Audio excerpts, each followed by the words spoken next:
5, 4, 3, 2, 1, go!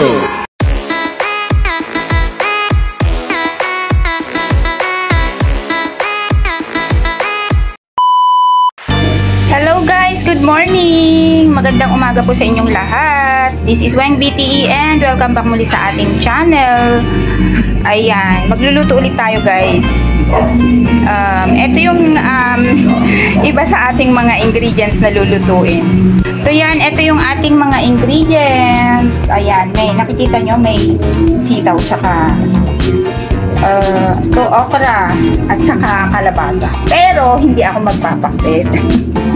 Yan, ang ating ibang ingredients ngayon. Luluto tayo ng laswa. Laswa with a twist. O, diba? Laswa with a twist. So, ito yung ating mga gulay. Maggugulay lang tayo ngayon, guys. Ito yung ating munang panggisa. Bawang, sibuyas, tomatoes. Tapos lalagyan natin ng nor cubes. Nor cubes na beef flavor po ito.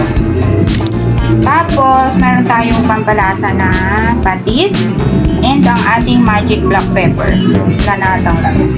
Ang ating gulay ay kalabasa. Yan. Tapos, okra and string beans. Sitaw. Yan. Tapos, ayan, meron tayong dahon dito. Dahon ng alokbati. And lalagyan natin ng alokbati yung ating lulutuin gulay ngayon. So, yan. Yan lang ba ang sahog natin? Siyempre, hindi. Ano yung pinaka-twist ng ating lulutuing gulay ngayon? Ano yung pinaka-sahog niya? Yun yung ating twist.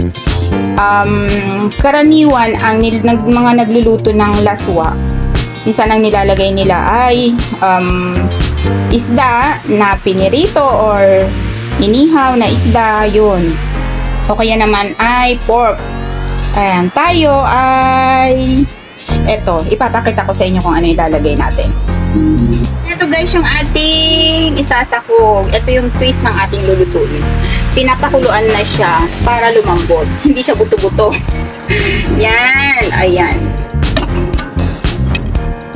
Pinakuluan na siya para lumambot na. Kasi, ano to, baka to, laman ng baka na, alam nyo yun, yung pang beef steak na baka. Yun, ito yun. So, ang pinaslice ko siya sa palengke ng pang beef steak. Tapos dito, kinat na lang ng, into small sizes. Mas masarap kasi kapag nakaganto yung cut ng, ng karne na. Ayan. Kaysa sa giniling, yung giniling naman kasi is masyado siyang durog. So, ito, ganito lang siya. Daming taba, ang sarap. So, yan, pinakulaan na siya guys sa paminta, patis, ang tawag doon, bawang, may sibuyas na rin. Tapos, bago pala nilagyan ng mga ricado yan, ay tinanggalan na rin ng scam or yung, yun ang tawag doon, impurities. Ayan. Tinanggalan na rin ng yung mga impurities yan bago nilagyan ng mga pampalasa.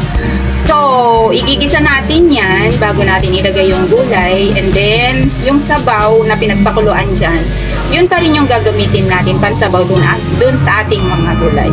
So, yan. Pakita ko sa inyo mamaya kung paano yung way. Gisa-gisa lang naman din. Tapos, lalagyan lang ng sabaw. Ganon. Yan. Dyan lang kayo, guys. Ayan, guys. Magigisa na tayo. Konting mantika lang. Yan. Lagay na natin yung bawang.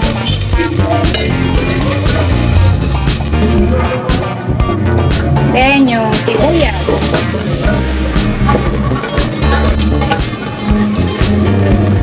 Yan, kabati.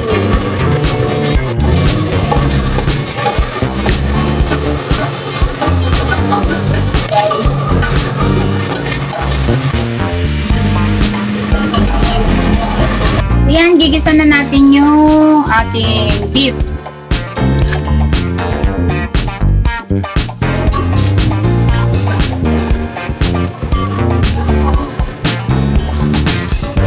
Gisa lang yan. Yan, isama na natin yung sabaw.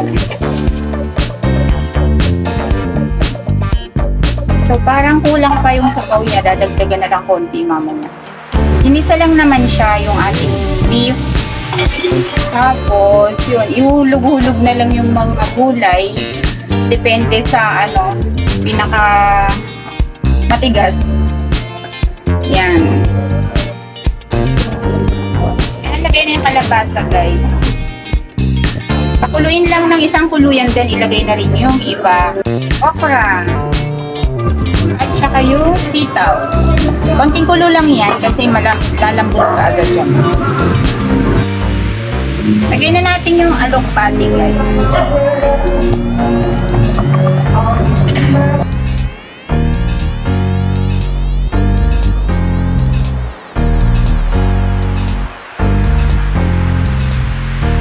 Yan! Luto na siya. Ang sarap.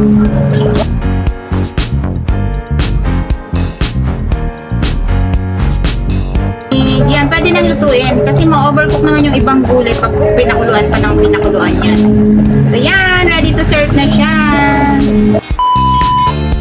Ayan guys, ito na yung ating laswa with a twist. Ayan.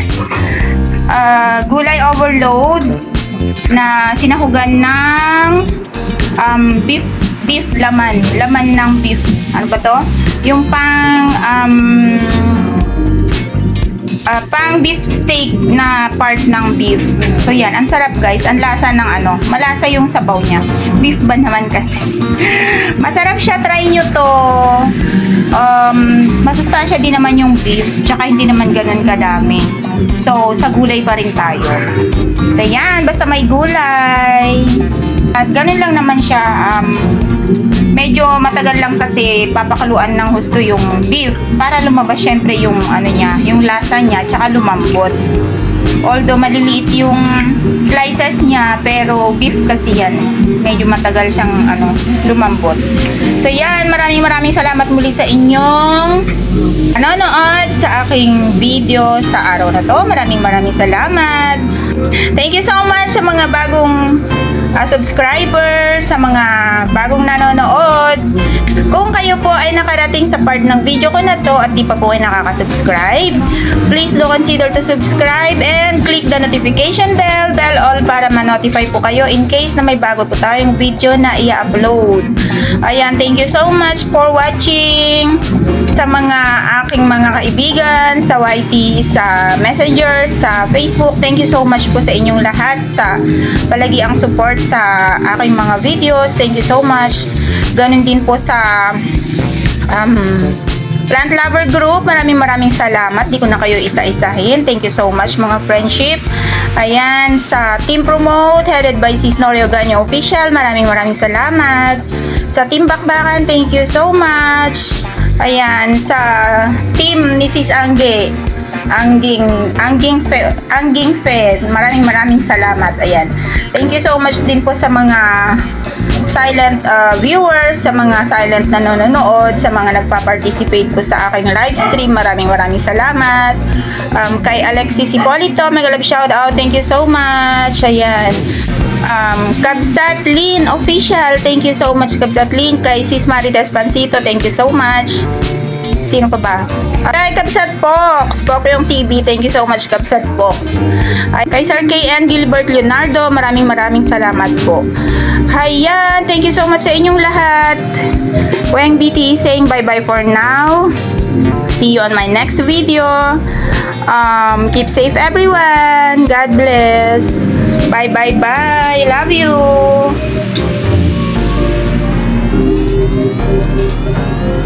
Ayan.